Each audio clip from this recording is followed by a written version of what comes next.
Right, so let's look at solving special systems of linear equations. And by special systems, it means that you're not going to have the typical x and y coordinate as a solution. So let's I first want to go over what it's going to look like when you have these special systems and the scenarios that you might come across. So I just want to discuss and share with you what the solutions of linear systems might look like. There's a variation.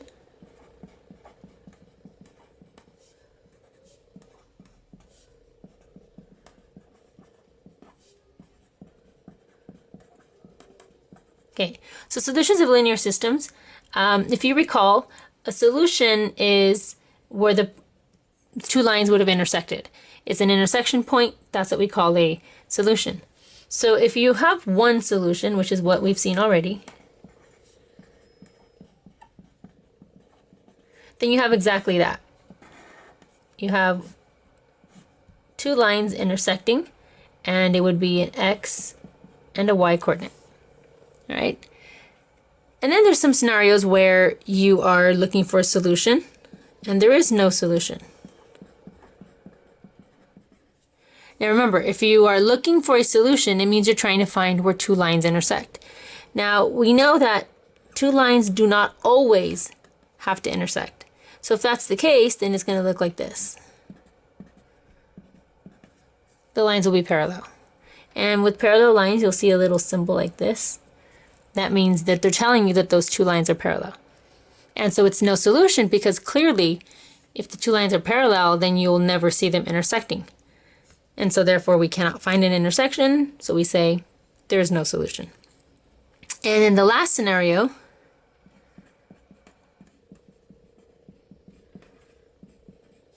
is infinitely many solutions.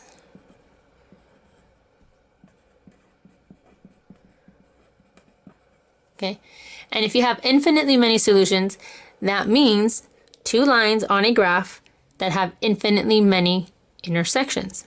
So while I sketch this, think about what would two lines look like if they have infinitely many intersections. And they would actually be one line graphed here. Then you'd have another line graphed right over the same exact spot. So they would be overlapping. I'm going to write it since it's probably not as visually obvious.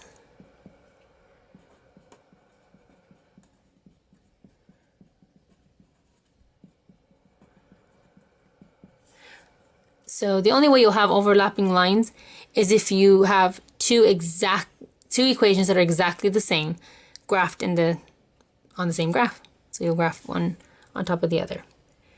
All right, so let's look at what that looks like algebraically. So if you're trying to solve something and what's going to happen when you're trying to solve it, what is the solution going to look like when you're calculating it?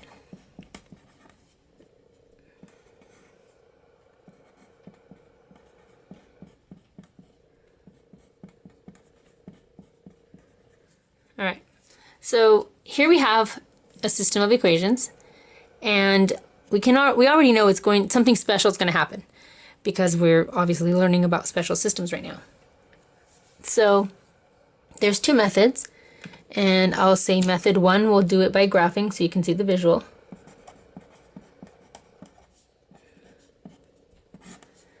And then method two, we'll do algebraically with substitution.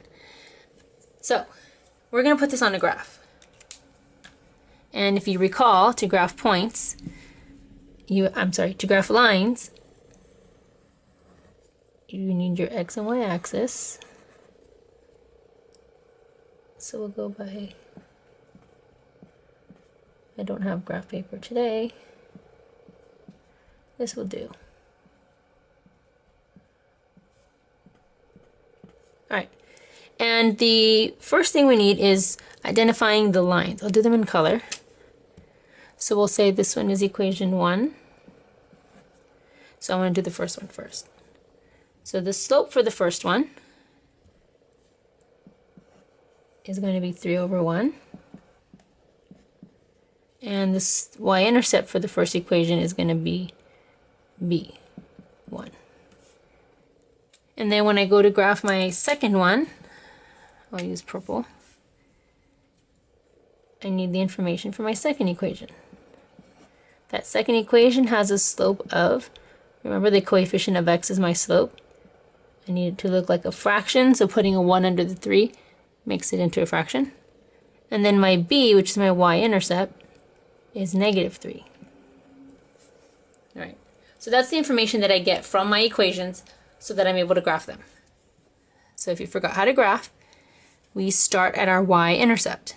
So you go to the y-axis, and we go to 1. And then from 1, my slope tells me 3 over 1. So that means I'm going to go up 3, right 1. So from here, I'm going to go up 3, right 1. Now, I do want to make this line as straight as possible since I am trying to find the location where they intersect. So what I'm going to do is I'm going to keep that pattern going. So if it's 1 wide, 3 down, do the same thing. 1 wide, 1, 2, 3 down. Oops.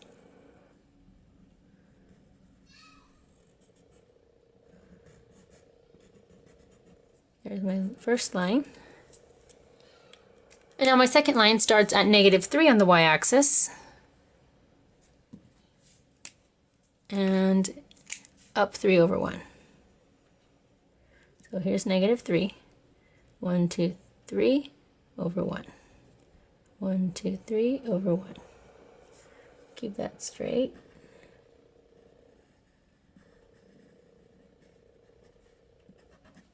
And again, if this was graph paper, it'd be more obvious. But these are parallel lines. So if I'm trying to find the intersection point, I conclude that there is no intersection point. So I can say this is no solution.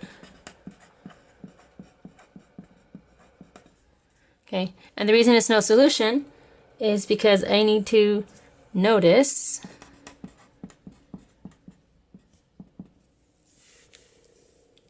when lines look like this, they're called parallel. And could we have predicted that? What made them parallel? Looking at the equations we're given, what about the equations could have forewarned us that these lines were going to be parallel? Notice both of them had the same slope of 3 over 1, 3 over 1.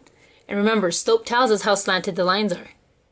So we already knew that the two lines were going to be going in the exact same direction at the exact same slant, but one of them is going to cross at 1, one's going to cross down here at -3. So we could have already predicted that they were going to be parallel.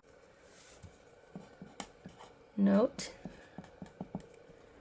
parallel lines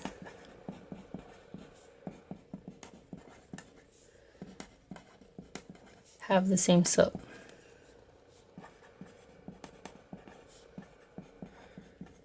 And let's remember that's going to be the m in the equation. So then you'd know that if the slopes are the same, then your lines will be parallel. And let me show you the second method. What if you didn't graph them? What would happen in your calculation that would lead you to believe it's no solution? So let's see what that calculation would have looked like.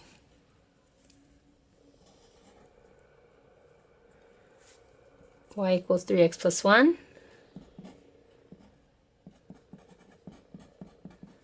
And the other one was y equals 3x minus 3. All right, so I would have used substitution, and I would have identified maybe this as being my nickname for y. So it's going to go right in there. So in doing the substitution step, I get 3x plus 1 equals the rest of it, 3x minus 3. And as you're trying to solve this, you would go minus 1, and then you would get 3x to go over here, and you would get 0 plus 0 equals 0 minus 4. And 0 equals -4. So you would end up with a false statement. right? This is not true. So anytime you have a calculation trying to find that initial x coordinate or y coordinate and you can't, you end up with this, then you know that it's false. There's going to be no solution. Okay, so that's what it's going to look like. So now let's look at example 2. All right, so example 2 is a application of system of equations, and it involves two rectangles. And in example 2, it's discussing perimeter. So we'll call this rectangle A. And then over here we have rectangle B. And we'll say this is 4y by 2x. And we're given this is 12 by y by 6x. And we're given that the perimeter of this one is 36 units. And the perimeter of rectangle B is 108 units. So, with that information given, they want us to find x and y. Okay. So anytime you're trying to find two variables in the same problem, then we know that it's going to be a system of equations. There's no way to get two different variables with one equation.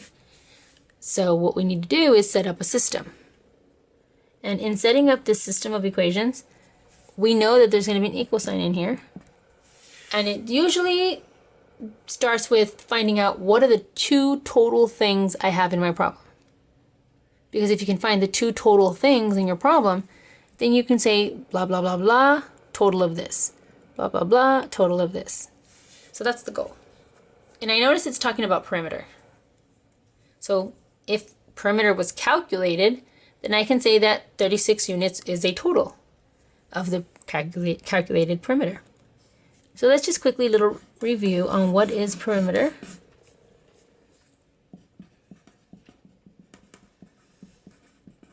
And if you remember, perimeter is, you should have been thinking, it's the distance around a geometric shape. The length around the shape, the distance all the way around. So perimeter of a rectangle, specifically, just means you're adding up all the sides. So we have a length, sorry, a width, a length, and a length. So it would be two lengths, we'll say perimeter equals two lengths plus two widths. All right? And since I'm going to put the perimeter answers here, I can switch this around and just say it's the same as two lengths plus two widths is equal to my perimeter. Okay. So we're going to use that idea for my total. What is my total perimeter for rectangle A? 36. And what's my total perimeter for rectangle B? 108. And we're going to leave this side for how it's calculated and how it's calculated for each one. So how am I calculating the perimeter to come out to be 36? Well, if I'm going to add up all the sides, then this must also be 4y.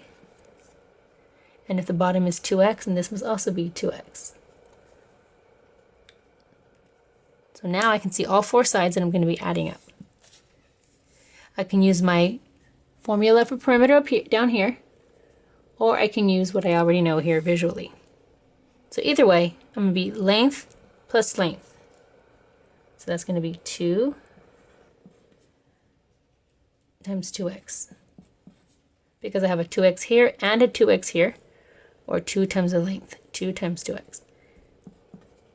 And then I'm also going to have to add my widths, 4y and another 4y. So I have two of them. Okay, and then from there, it's going to be for 108.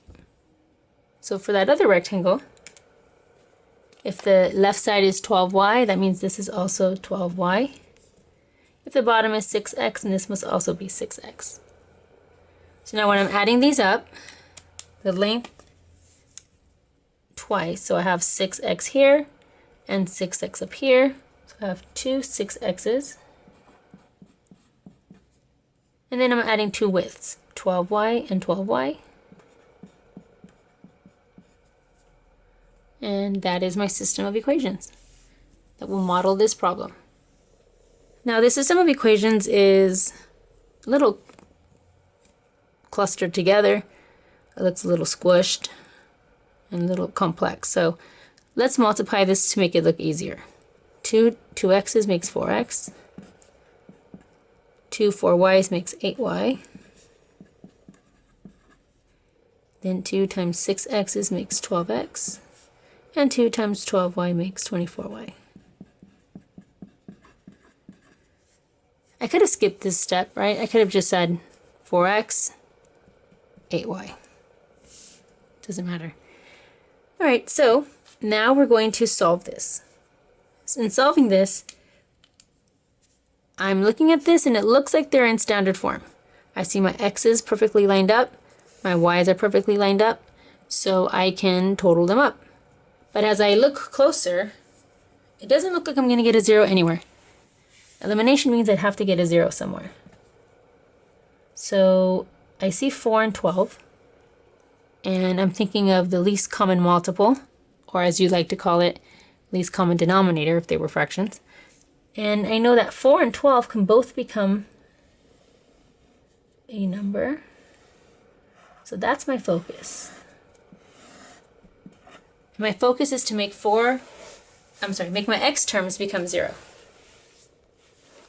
And to do that, I'm going to make a wish. I wish this was 12, negative 12x, and positive 12x. Because if I had negative 12x combined with a positive 12x, then for sure I would get 0. And the reason I chose this one to stay 12 because it was already there. So if I can match it, that'd be better. So now how does 4x become negative 12x? And that happens when you multiply it by negative 3. Can't just change one, so you got to multiply them all. And in doing so, you get a new value over here. 8 times negative 3, now that's negative 24. I should have just put a negative. And that would give you negative 108. And then the bottom one, since 12x was there, it remains unchanged. Remember, this is still the first equation. This one's still the second. The second equation didn't change.